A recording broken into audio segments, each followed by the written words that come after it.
ไม่สูงค่าในตอนในที่อ่อนเอาพี่น้องค่ะมาถ่อมมาเลยเพียนด้วยเกี่ยวกับเลยลองบทเว้นกรรมอันเฮ็ดให้เกิดเป็นโตซัดในค่ะ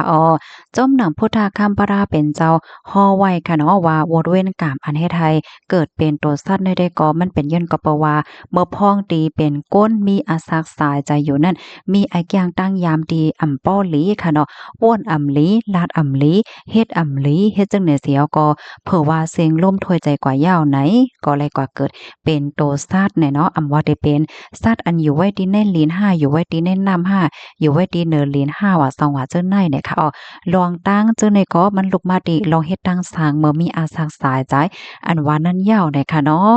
มโนกรรมวจีกรรมกายกรรมว่าสองว่าเจ้าไหนลำลองเต้ๆเนี่ยค่ะเนาะเพราะว่าอ้วนอำลีเฮ็ดอำลีลาดอำลีก็เนี่ยเพราะว่าสิ่งสายใจกว่ายาวเนี่ยก็จางกว่าญาติอันอำลีเฮ็ดเนี่ยค่ะ กำในเฮาค่ะมาถ่อมด้วยเทียงตอนหนึ่งโพไหลภัยค่ะล่ะที่อันเดจังเกิดเป็นโตซาดเนาะก็ข้อที่หนึ่งก็เป็นก้นเลิงจึงค่ะก้นอ่ำมีปักเปิงก้นอ่ำหมอว่นสอนปนเปิ้นปนเฮาเป็นก้นอันมีน้ำใจใครขี้เน็กเด็กเต็งเป้กินเปิ้นมันจังหนังเฮ็ดดีเปิ้นห้าหลากหลายโคของเปิ้นห้าโก้ลูกถุงไม่เปิ้นห้าเลียนเปิ้นห้าว่าสังว่าจังไหน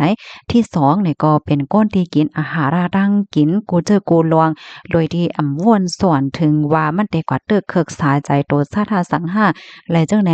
เพราะว่ามาด้วยในตอนตั้งกินในพี่น้องค่ะจ่องฟังหันแม่นกับหัวมังก้อนมันกินโยโย่ค่ะนะโตซัดปลาว่ากุ้งว่าตึกลิบตึกหังอยู่ก็เอามาเย็ดใส่โซบให้กินว่าหังว่าเฮ็ดไหนจังเนี่ยเนาะยกอที่สามเนี่ยก็เป็นก้นดีเฮ็ดลองอันอำลีอำลักเนี่ยค่ะเนาะว่าที่เป็นลองลาตั้งจ๋าลองว่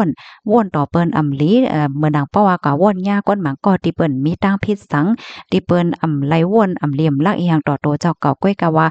กว่าว่นอำลีต่อเปิ้นกว่าเครื่องเฮ็ดอำลีต่อเปิ้นห้าอำนั้นก็กว่าขินเน็กเด็กเต็งเปิ้นห้าว่าซองว่าเจ้านายเนี่ยค่ะเนี่ยก็มีตื้อตั้งจางเกิดเป็นโตสัตว์ไล่เนี่ยค่ะนะเพราะว่าเกิดเป็นโตสัตว์เนี่ยก็จึงหนังว่านั้นยอค่ะเนาะสัตว์บางเมี้ยวบางเสี้ยนในไล่กินยาไล่กินเยอยาตั้งโจบางสัตว์บางเมี้ยวก็เลยอยู่ในลิ้นว่าสังว่าเจ้านายเฮ็ดนั้นเนี่ยค่ะเนาะก็เปิ้นหนังนั้นแลไหนหนังหือพระว่าจัดปานเฮาค่ะซัมปอเตลีเหี่ยวหลีเทียงแล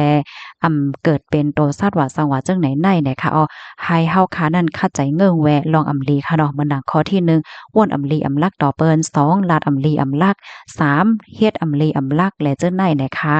มือตึงมีอาศักสาใจอยู่ในไหนให้เฮาค่ะนั่นเข้าใจมีศีลหาไว้ในอกในใจแล้วก็มีลองตื้อกำค่ะเนาะเหมือนจังหนังเฮ็ดดีเปิ้นลักหลายโคของเปิ้นก้นลูกถุงไม่เปิ้น เมื่อพ้องที่เฮาฮู้ว่าเปิ้นมีลูกมีเมมีโผมีหังอยู่ก็อย่าไปกว่าญาตินาเฮิรนเปิ้นน่ะค่ะเนาะว่าได้เป็นตั้งวาจาลองลาตั้งจาลองบ้วนลองเฮ็ดแหละเจ้าเนี่ยค่ะแล้วก็เรียนเปิ้นคัดจ่ายมีสติวิทยาในการใจตื้อเพราะว่าจาดปานน่ะค่ะเนาะเพราะว่าเฮาคาเฮ็ดหลีอยู่กุเมินน่ะสิว่าได้เป็นทางมาในเฮาก็ไรแหนงใจกำเลื่อนเหย้าน่ะค่ะข้อมูลตอนในค่ะเลยเปิงอิงเอามาที่เพจธรรมะสอนใจต่างไว้น่ะค่ะพี่น้องค่ะรับถอมยาวหันเทินจึงหือพ่วงปันตั้งหันถึงบ้านไลน่ะค่ะนะ สังหันถึงว่ามีพรหลีกอจอยกันสืบเพิ่นแพ่แช่กว่าเซกัมในค่ะเนาะบางก็ได้มีความถามว่ากาปานเมื่อเลียวในมีวดมีกามสังโยโย่เนี่ยค่ะเนาะเพราะว่าเฮาคามาด้วยลงเฮ็ดตั้งสักในคณะก้อมการในตรงวงเฮาก้อยในตรงวงตีไหลก็ยาวในค่ะเนาะลองที่เฮาคาว่วนลาดเฮ็ดลองลีลักต่อเปิ้นในมันก็เป็นฟิงก้นหลีเนี่ยค่ะบางเปิ้นตีในเลอเสว่าตั้งยุ่มยามวดเว้นกามยาวเปิ้นยังมีปักเปิงหมายมีกุ้มทิ้งผ้าแทงลูกกวนยาวนะคะไม่สูงค่ะ